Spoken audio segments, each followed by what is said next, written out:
la declaración de Londres y la previa declaración de Madrid, que tuvieron lugar ambas en el año de 1990, son, por así decirlo, el paso que confirmó o que ratificó la rendición de la República Argentina ante Gran Bretaña formalmente, pero en realidad ante toda una estructura de poder mucho más amplia, porque hay que entender la problemática argentina a partir del año 82, 83, con el regreso de la democracia, como las consecuencias de un país que perdió una guerra. Y como todo país que pierde una guerra tiene que pagar un precio. El precio que pagamos fue en una primera instancia una desarticulación casi completa de las Fuerzas Armadas, que fue un poco la tarea del gobierno Alfonsín, que ya venía mal por la perdida guerra de Malvinas de 1982.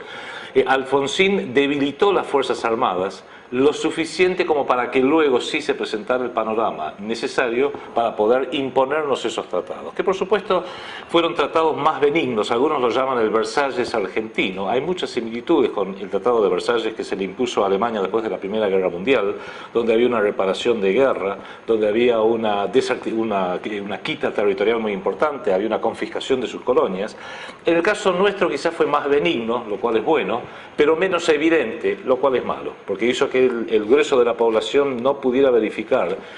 por lo que realmente fue este tratado finalmente firmado en Londres en noviembre de 1990, que se transformó en la ley 24.184 de diciembre de 1990, que en definitiva le permite a Gran Bretaña un control integral sobre aspectos económicos, sobre aspectos políticos y sobre aspectos militares. Tan es así que, y lo que más le interesaba a ellos era una desarticulación militar que garantizaba que era imposible que Argentina pudiera llegar a repetir la iniciativa de recuperar las Islas Malvinas,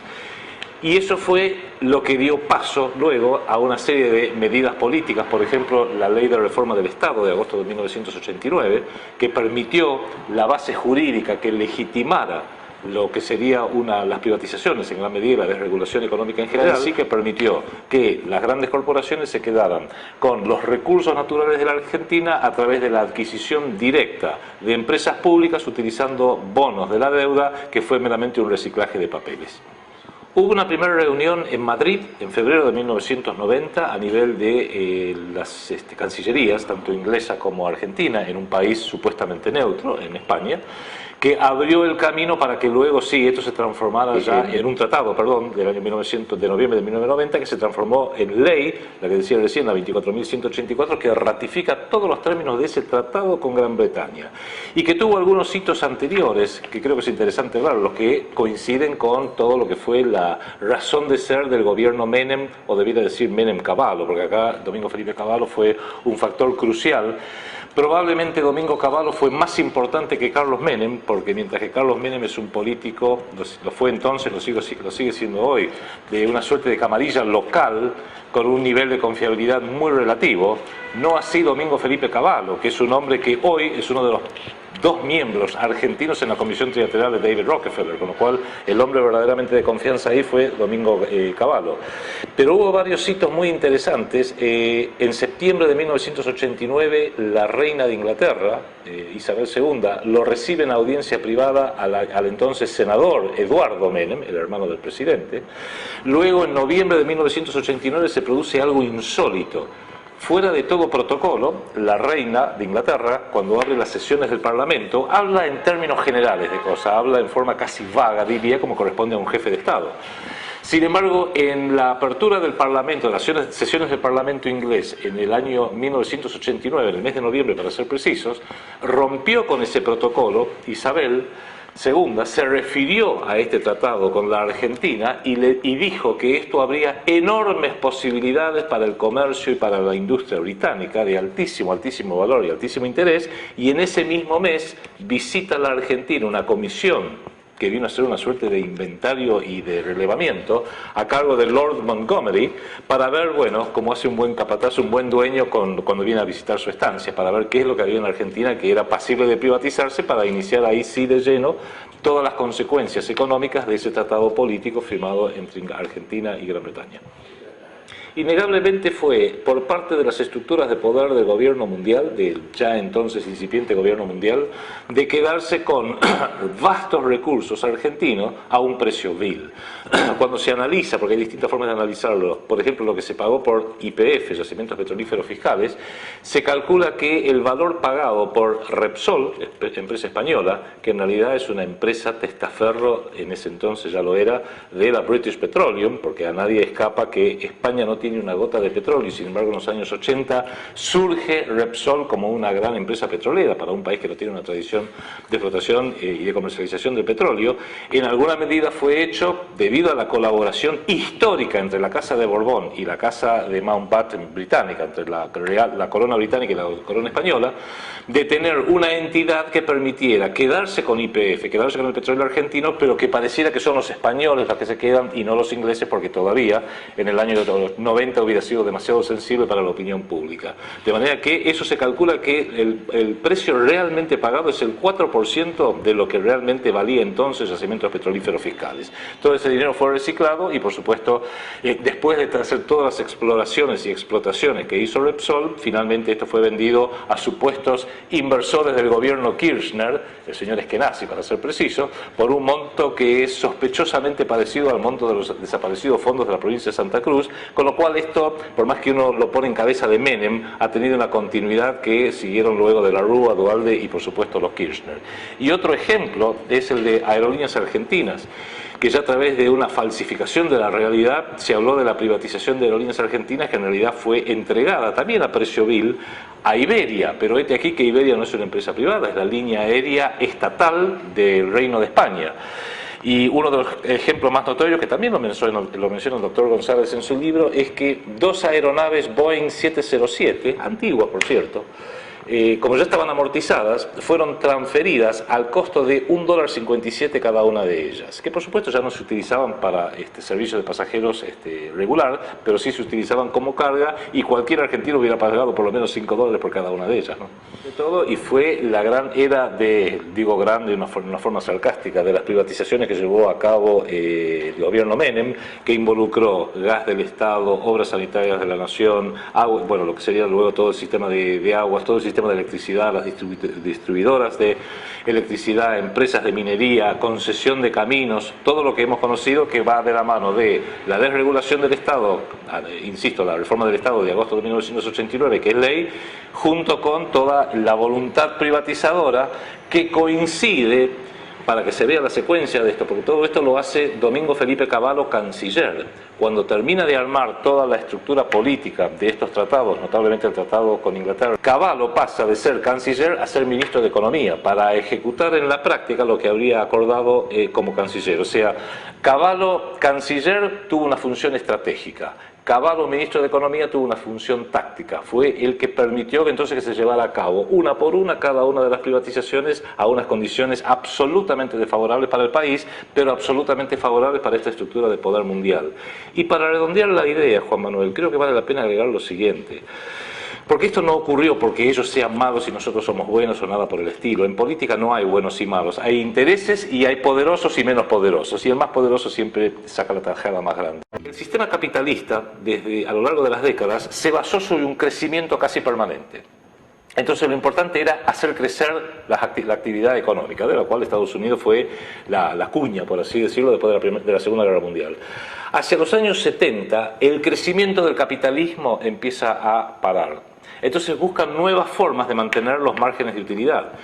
Una forma, desde luego, fue la desregulación de la globalización, que permitió, por ejemplo, que una fábrica que estaba pagándole a obreros en Chicago o en Londres o en París pudiera seguir fabricando computadoras, radios o televisores con obreros de Tailandia, Taiwán, Hong Kong o México al sur de la frontera, lo cual era bajar los costos de los salarios. Otra fue las privatizaciones, de las cuales Argentina fue uno de los participantes más importantes, que ha sido precisamente la de tomar ciertos flujos financieros y utilidades que iban a parar al tesoro de distintos países, privatizarlo para que fueran a parar a esta estructura multinacional,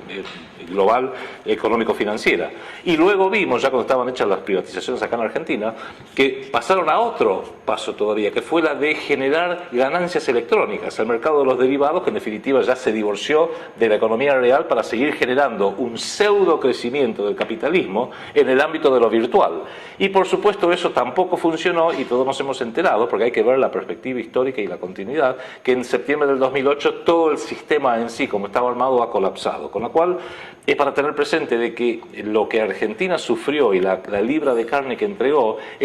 fue meramente para darle un poco más de vida a un sistema que ya hoy en día de todos modos está en colapso y está viéndose reemplazado por una cosa absolutamente nueva que probablemente va a ser muy autoritaria y que va a ser un gobierno mundial de derecho obligatorio, y sus decisiones va a haber que acatarlas. No voy a abrir juicio, el mío personal lo tengo, muchos argentinos lo tienen, respecto de la calidad o falta de ella o carencia de ella moral del expresidente Menem. Pero si uno fuera, y yo de hecho lo soy, muy crítico respecto de todas las decisiones del gobierno Menem, que fueron absolutamente catastróficas para el interés nacional, si Menem fuera un caso aislado, al menos simplificaría el problema, porque diríamos, tuvimos la mala suerte de tenerlo a Menem. Pero lamentablemente vemos como antes de la presidencia Menem, y desde luego de la presidencia Menem, el mismo tipo de decisiones, aún más lesivas para el interés nacional del país, se siguieron tomando por los gobiernos sucesorios, sea el de la Rúa, sea el de Duhalde, y muy especialmente el de Kirchner, con lo cual la conclusión a la cual uno arriba es la siguiente. Yo creo que hay que evitar el enojo con un determinado político. Lo que pasa es que la culpa la tuvo Menem y la tuvo Cavallo. Sí hay que señalar sus inserciones en las estructuras de poder. Creo que más importante es tomar conciencia que es todo un sistema que solo permite que surjan a los máximos puestos de gobierno a personalidades como Menem, de la Rúa y luego el matrimonio Kirchner.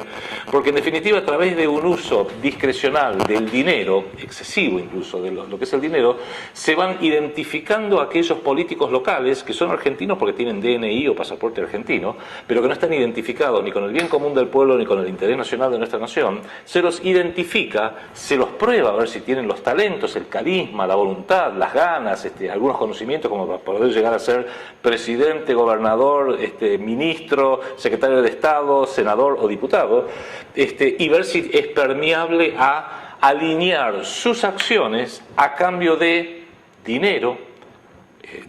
digamos a través de un sueldo, por así decirlo, mucho dinero, porque son dos rubros distintos, prestigio, fama,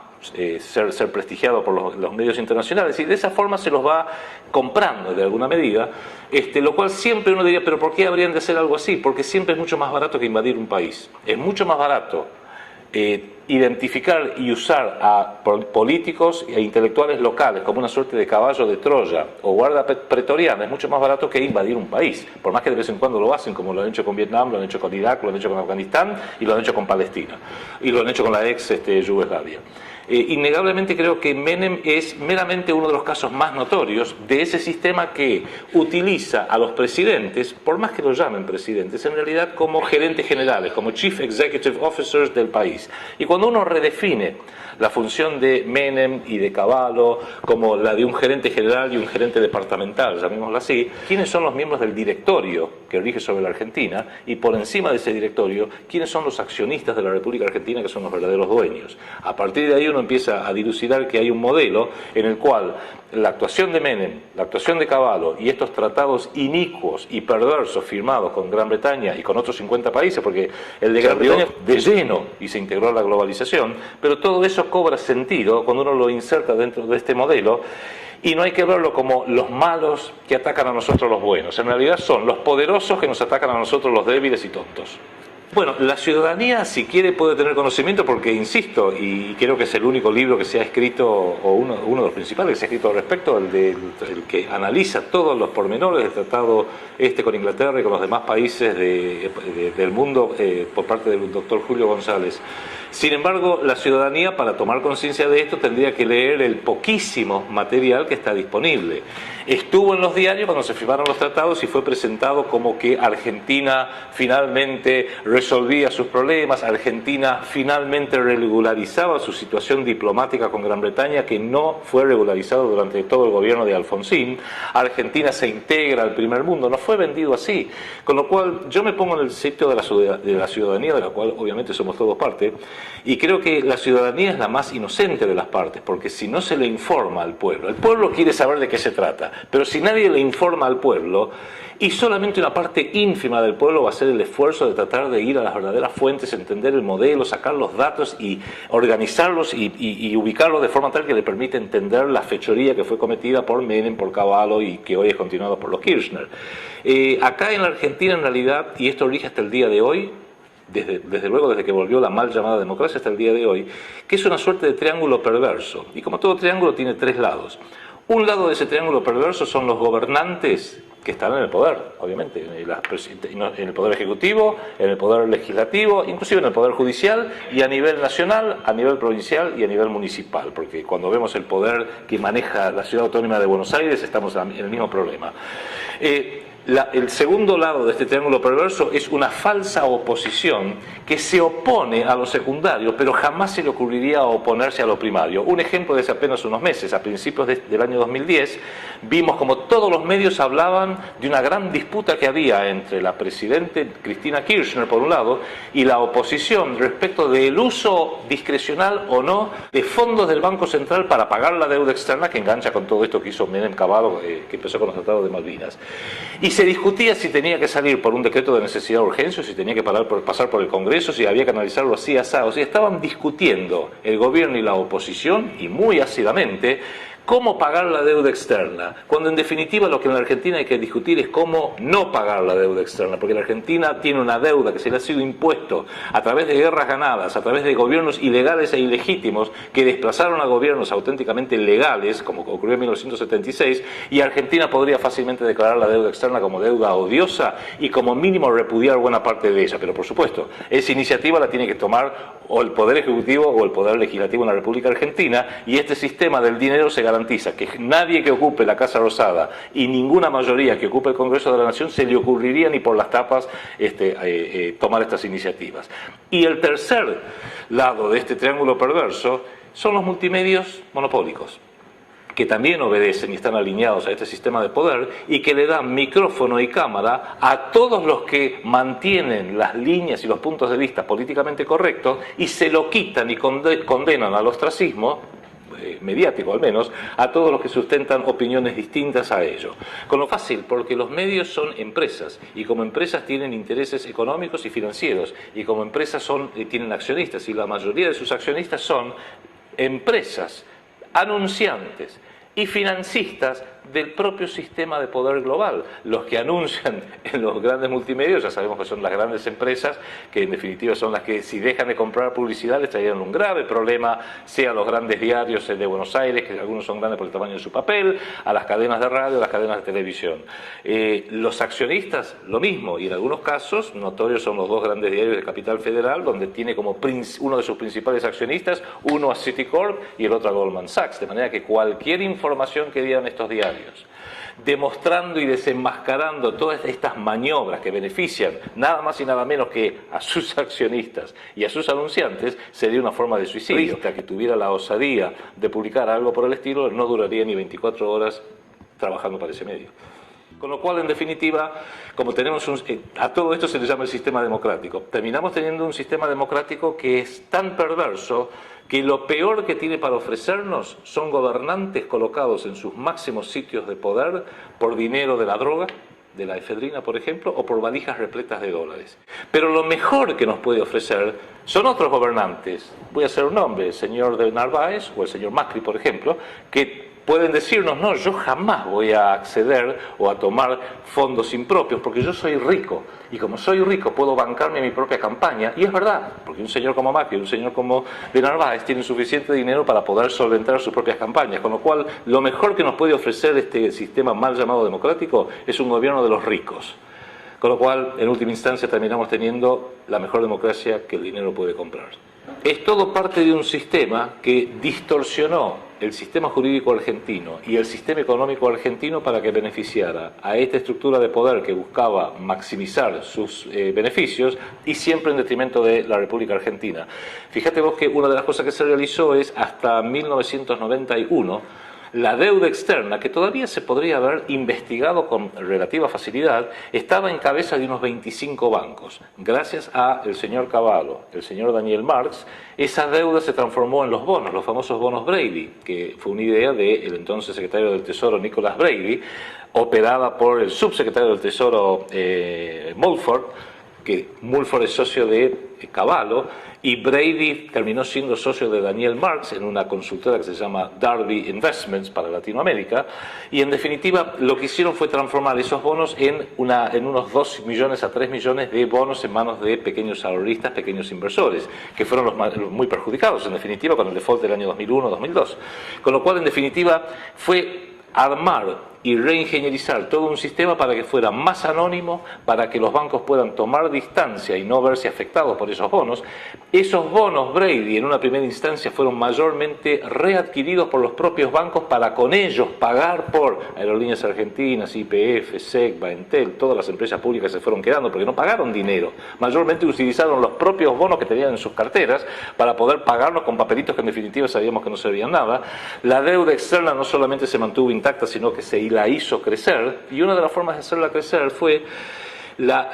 artificial, el cambio artificial mantenido entre el dólar y el peso, que en el caso del gobierno Menem-Cavallo fue la ley de convertibilidad, el 1 a 1. Pero más allá de eso, y como demostración que es un modelo, hubo 3 hitos cambiarios en la República Argentina que todos son casi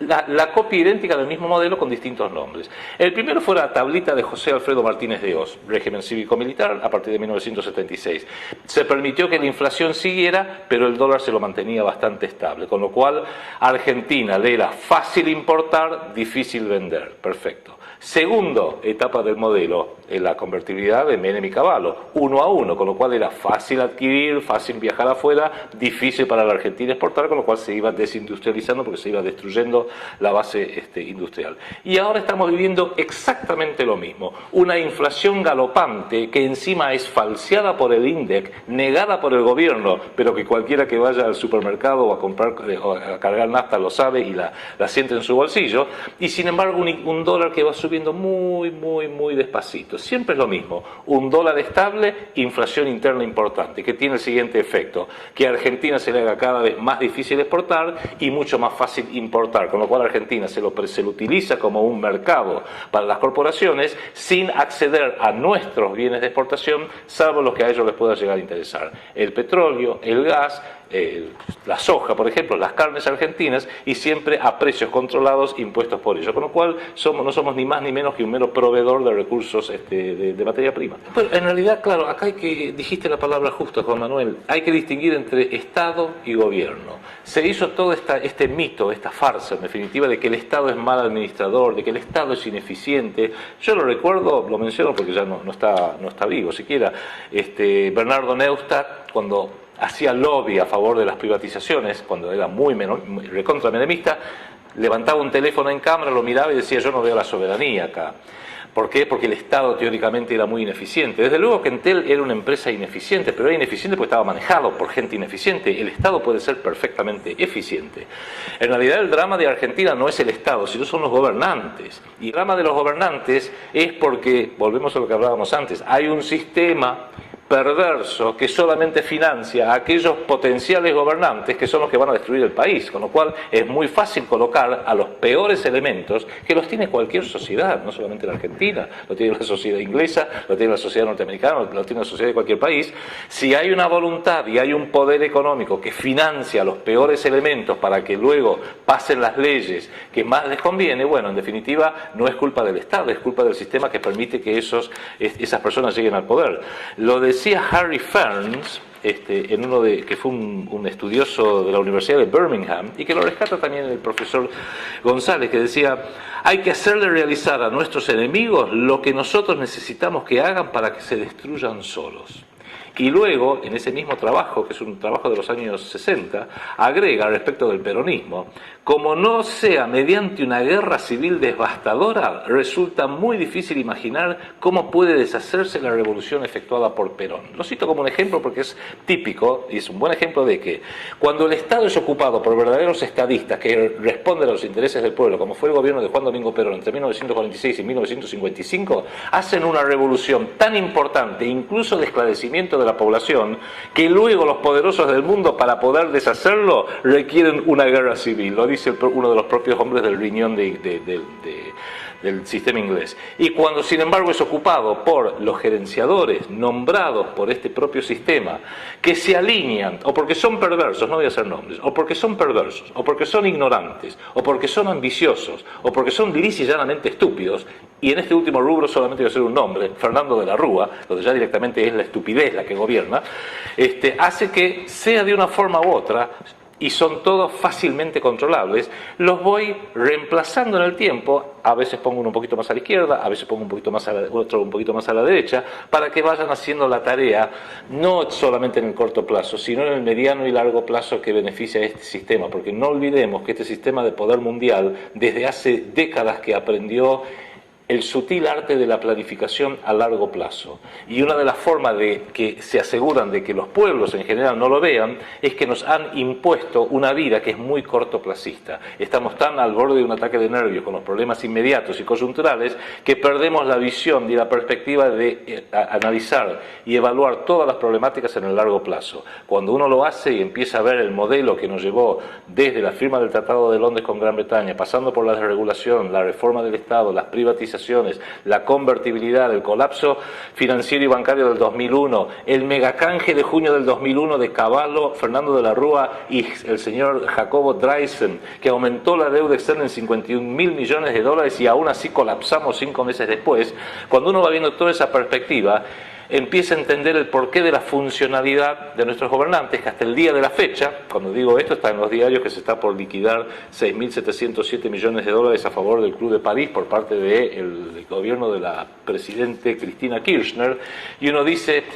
por propia admisión, la señora Kirchner ha declarado que el 43% de ese monto corresponde a deuda contraída por el odiado régimen cívico-militar entre 1976 y 1983, y la pregunta obvia se impone: ¿para qué diablos está pagándole al Club de París deuda contraída por el gobierno militar? Salvo que estén de acuerdo con el gobierno militar, y entiendo que los Kirchner no lo están, salvo que haya algunas sutilezas que quizás sí los medios las están obviando, y que podría ser que, como todo político, porque este sistema sí lo requiere, aún la presidenta Kirchner tiene sus cadáveres en el ropero, lo cual no le permite, aunque quisiera, mayor espacio para maniobrar, y no solamente le queda, como las viejas películas de Tarzán, decir de una forma sutil: sí, buena. Los capítulos que se refieren a las Fuerzas Armadas habla que Argentina tiene que dar aviso de 72 horas prácticamente respecto de todo movimiento en un vasto espacio que incluye el mar argentino, desde luego la zona todo en torno a las Islas Malvinas, y en parte en la zona territorial, donde la Armada hace su suerte de sede en Río Gallegos. La Fuerza Aérea hace su suerte de sede en Comodoro Rivadavia, y al Ejército Argentino ni se lo menciona. Con lo cual el Ejército Argentino, que sería la fuerza madre tradicional de la República Argentina, aquella que puede hacer valer la soberanía nacional, porque no nos engañemos, en última instancia la prueba ácida de la soberanía nacional de cualquier Estado soberano son sus Fuerzas Armadas, y Argentina en el sur directamente no las tiene, hace que en realidad Argentina ya hoy dejó de ser, hace tiempo, y esto no los Kirchner acá quizás son meramente parte de un proceso, porque esto ya viene desde Alfonsín como mínimo, dejó de ser un país independiente. Porque un país es independiente por voluntad propia, por una voluntad de ser independiente, como lo fuimos cuando nos independizamos de España, o como es independiente, supongo, Estados Unidos, o China, o Rusia. Manifiesta una voluntad clara y concreta, la comunica al mundo de que va a mantener su independencia y su soberanía, y el que se meta con ella sabe que se va a meter en graves problemas. Sin embargo, Argentina no hace nada de eso. Se desarmó unilateralmente, ha insultado a nuestras Fuerzas Armadas, que hoy no solamente tienen a una comandante en jefe, que es una señora que en realidad entiende poco y nada de estrategia, sino que tienen como una jefa operativa directa, la señora Nilda Garré, que está íntimamente ligado al grupo guerrillero Montoneros, que trató y que hizo atentados y que mató a militares y prácticamente llevó a este país a una guerra civil en los años 70. Pero como te decía, la independencia se tiene que ejercer. Hoy Argentina no está invadida por tropas extranjeras, no por voluntad propia, sino por bondad extranjera, porque cualquier país, y no me refiero a los poderosos de Estados Unidos, no, Brasil, si Brasil o Chile, por una extraña razón, decidieran mañana que van a invadir a la Argentina, no hay absolutamente nada que podamos hacer al respecto, porque el poder de fuego es tan asimétrico a favor de Brasil o de Chile, y ni hablar si los dos se ponen de acuerdo, que Argentina no podría hacer absolutamente nada. No estamos invadidos, pero no es por voluntad propia, es porque gracias a Dios tenemos un pueblo hermano en Chile, un pueblo hermano en Brasil, que ha decidido no hacerlo. Con lo cual Argentina, en definitiva, agreguémosle, y son adversarios, al revés que los pueblos hermanos de la región, que es Inglaterra, que tiene un portaaviones imposible de hundir a 700 millas de las costas argentinas, en las Islas Malvinas, y ahí empezamos a entender, bueno, evidentemente Argentina ya hace mucho que dejó de ser un país soberano, y cuando venga el venidero gobierno mundial de derecho, esto lo van a blanquear, y ahí sí vamos a terminar más de uno, van a terminar más de uno llorando como mujeres los que no han sabido defender como hombres. Mira, hay que ver también las perspectivas geopolíticas mucho más amplias. Recuerdo hace unos años, estando en Estados Unidos, vi un programa que creo que era 60 minutos, 60 Minutes, con Mike Wallace, un gran periodista allá, y lo estaba entrevistando a Sir Henry Kissinger, que es Sir porque la corona británica lo ha ennoblecido debido a los servicios prestados a la corona británica. El mismo Sir Henry Kissinger, que en junio de 1978 dio el discurso inaugural de bajada de línea en el CARI, el Consejo Argentino para las Relaciones Internacionales, que es uno de los centros de poder de la República Argentina, cuyos miembros fundadores incluyen Roberto Aleman, Roberto Lavagna, Fernando de la Rúa y Mariano Grondona, para nombrar algunos de los más notorios. Y cuando al final de esta entrevista le dice Mike Wallace: a ver, Henry, vamos a hacer un ping-pong de preguntas. Yo digo una palabra y vos respondés eso que te viene. Entonces empezó a hacer el ping-pong de preguntas. Henry es muy lúcido. Y en un momento le dice Argentina. Y Sir Henry se quedó pensando y dijo: una daga que apunta a la Antártida. Y yo ahí dije: la pucha, Sir Henry sí que entiende de geopolítica. Y en esa lógica de la Antártida, de Islas Malvinas, de la Patagonia, es todo el enorme tablero de ajedrez geopolítico en torno a toda esta zona, que, insisto, incluye al último continente aún inexplotado, que tiene reservas petrolíferas, gasíferas, minerales, de agua potable incalculables. Nuestra humilde presencia en la Antártida nos han barrido como uno barre a unas hormiguitas que están ahí molestando, y la Antártida directamente ya ni siquiera aparece en nuestros mapas, porque justamente esa daga que apunta a la Antártida es la Patagonia Argentina, y el próximo paso es que se van a quedar territorialmente con la Patagonia Argentina. Quizás no necesitan hacerlo a través de la invasión militar, probablemente la privaticen. Y yo me imagino en poco tiempo que van a proponer alguna UTE, una Unión Transitoria de Empresas, a la cual se le haga la concesión por 99 o 599 años, lo mismo da, de Patagonia. Y la van a llamar Patagonia Limited o Patagonia Inc. y va a ser una conjunción de empresas petroleras, empresas mineras, empresas de tecnología, empresas de defensa norteamericana, algún destacamento de la CIA, del Mossad israelí, de la Agencia de Seguridad Nacional, un par de argentinos para guardar las apariencias, algunas banderas argentinas, ¿por qué no? Si total esta gente no tiene bandera, no tiene nacionalidad, no les molesta que tengamos la bandera. Aparte, esa bandera es azul y blanca y no les cae mal ese color particularmente, en sus propios intereses nacionales. En algún momento, en definitiva, va a ser la privatización de la Patagonia, nos la van a haber quitado y ni nos vamos a enterar. Ya lo dijo Juan Domingo Perón en los años 60, unámonos y abramos los ojos porque nos van a quitar el país por teléfono. Fíjate vos que la Constitución de 1994, al margen de otras particularidades que no las puede discutir o no, en realidad yo creo que se hizo con un objetivo, y casi diría un único objetivo en mente, que también, bueno, incorporó los tratados internacionales y toda una serie de cosas que creo que son secundarias. Lo principal es que determina un monopolio para ejercer y para hacer política, como se dice comúnmente, en los partidos políticos. O sea, al monopolizar toda acción política de cualquier ciudadano, tenga mucho dinero como los Kirchner, no tenga un peso como vos y yo, si uno quiere hacer política lo tiene que obligatoriamente hacer a través de esa institución devenida imperversa que son los partidos políticos, porque yo desafío a la audiencia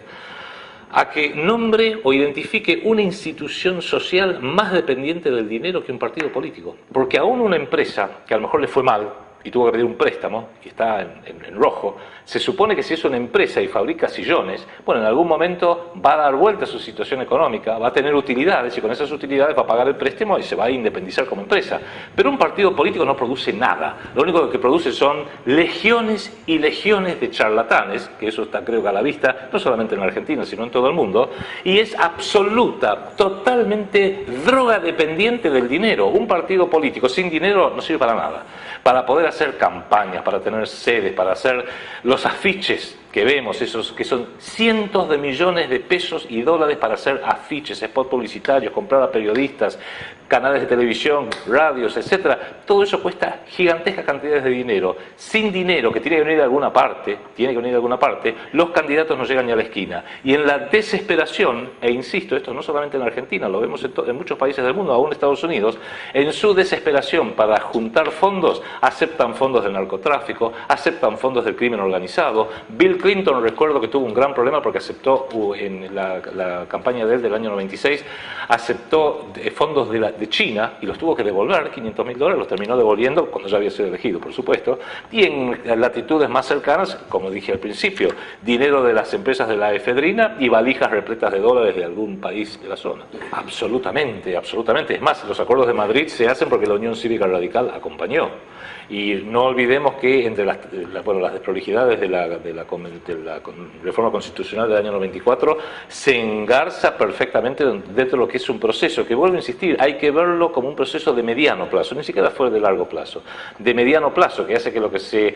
la salida de Alfonsín prematura en 1989, más los acuerdos hechos en 1989/1990, más el tratado de 1990, más el inicio de las privatizaciones en el 91, más los bonos Brady, todo el plan Brady de 1991 más 92, etcétera, se llega al 94 donde dice, bueno, en estas reformas enormes y profundas que estamos haciendo de la Argentina para que deje de ser un Estado-nación soberano y su Estado pase a ser un ente administrador colonial, debemos darle una nueva constitución. Y aunque todos lo culpamos, y está bien que así se haga, a Menem y a Alfonsín por haberlo hecho, no olvidemos que los verdaderos artífices operadores fueron el Cotino Siglia y José Luis Manzano.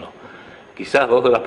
los personajes más perversos o más cuestionados, como mínimo, de la política argentina de aquella época. El motor principal, Juan Manuel, como siempre, es el pueblo. Es el pueblo esclarecido que presione a los políticos, en el gobierno, a la oposición, a los medios, a donde sea necesario. Ese pueblo que siempre sabe, cuando hay algo importante, salir a la calle para hacer sus revoluciones pacíficas, como lo hizo en el 45, como lo hizo con el cacerolazo, como lo hace cada vez que considera que hay algo que es de importancia. Solo lo puede resolver el pueblo, pero el pueblo tiene que poder saber de qué se trata. Con lo cual, yo diría que, para sintetizarlo porque hay una versión de 4 horas y la versión de 1 minuto, vamos a hacer la versión de 1 minuto. Que es la propuesta nuestra, que es la propuesta de lo que estás haciendo vos, Juan Manuel, lo que hace desde Pino Solanas, pasando por Cafiero, por Mario Cafiero, pasando desde luego por el doctor Julio González, por todos los que tratan de aportar su granito de arena, y que es lo siguiente: si uno entiende cómo funciona realmente este sistema perverso mundial a nivel planetario en nuestro país, si segundo, uno puede diagnosticar y decir, claro, si el sistema de poder funciona así, la Argentina está como está en una situación deplorable como resultado lógico de ese modelo de poder. Y eso nos lleva, tercero, al qué hacer. Y el qué hacer es muy fácil. Cuando uno entiende por qué este sistema de poder, tanto global como localmente en la Argentina, con los nombres notorios que todos conocemos, por qué quieren que pensemos de una determinada forma y actuemos de una determinada forma, y al mismo tiempo quieren que no pensemos de otras maneras, como por ejemplo nos enseñó Perón, y no actuemos de otra manera, entonces la solución es fácil: hagamos exactamente lo contrario de lo que quieren. Por ejemplo, y son 5 pilares básicos. ¿No quieren que tengamos un Estado nacional soberano? Restauremos el Estado nacional soberano como corresponde para que tenga un proyecto nacional argentino que este país no tiene desde hace por lo menos 40 años. Segundo, ¿no quieren que tengamos una moneda soberana, una moneda pública que no genera interés, que sea el verdadero motor de la economía, para reemplazarla en su lugar por dinero bancario que se multiplica solo a través del factor multiplicador bancario y encima se cobran intereses usureros, recuperemos la moneda soberana. Sobre esto se puede hablar horas enteras. Tercero, quieren que hagamos todo, nos han convencido que hay que hacer todo en base a deuda. Seas un individuo, seas una empresa o un gobierno, para hacer algo hay que endeudarse. ¿Con quién? Con los bancos, por supuesto, a nivel de Argentina, a nivel planetario. El gran drama que hoy vive el planeta, la humanidad entera, es un drama de deuda. Todo el mundo está endeudado, individuos, empresas y gobiernos. Y la pregunta que nadie se hace es, ¿endeudado con quién? Perfecto, rompamos el sistema de deuda, que en el caso de la Argentina implica hacer eso que ningún gobierno democrático se ha atrevido a hacer desde 1983 en adelante, que es investigar la deuda externa. Acá hay 4 juicios que han sido, 4 demandas que han sido ignoradas por la mayoría de los gobiernos. El juicio Olmos 1, el juicio Olmos 2, el mega canje y ahora todo lo que se está investigando respecto de la deuda externa en los últimos tiempos. Con lo cual hay que romper con eso. Cuarto pilar.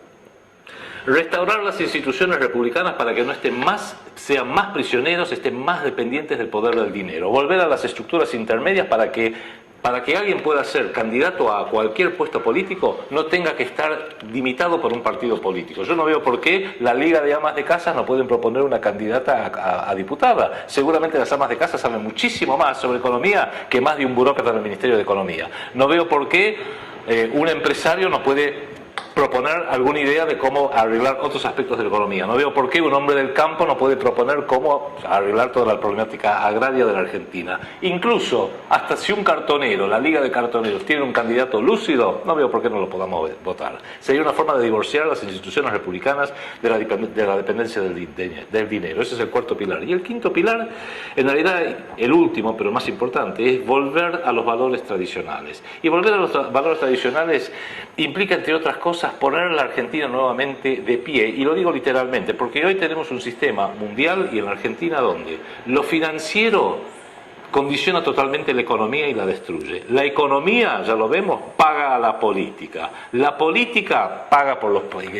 constituida por los peores elementos, destruye la cultura y tienen desculturizadores profesionales que están en la televisión dedicados a destruirnos culturalmente. Y una subcultura destruida no tiene ningún tipo de relación con lo trascendente. Si esta Argentina patas para arriba la ponemos con los pies para abajo y la cara mirando al sol, veremos cómo lo financiero se subordina a la economía, que es el mundo del trabajo real, del esfuerzo, de la creatividad, de levantarse todos los días para ir a trabajar. La economía tiene que subordinarse a la política de un proyecto nacional auténtico. La política, un proyecto nacional, tiene que respetar y rescatar los valores tradicionales argentinos en lo lingüístico, en lo histórico, en lo religioso, en la familia, en todas las cosas que nos han ido destruyendo sistemáticamente. Y lo cultural, esa cultura bien plantada, tiene que estar, creo yo, subordinada a lo que voy a llamar lo trascendente. O sea, esa intuición en el hombre y en la mujer que le hace saber de que por encima de lo inmediatamente visible hay un orden cósmico, llámenlo Dios, Jesucristo, Alá, llámenlo como quiera. No voy a meter en un tema religioso, pero sí que hay un orden cósmico, y solamente esa intuición de un orden cósmico superior le da verdadero significado a todas las acciones de los hombres y de las mujeres, sean individuales o colectivas. Son 5 pilares. Nosotros lo llamamos fundar una segunda República Argentina. Esperemos que en algún momento se pueda llegar a hacer.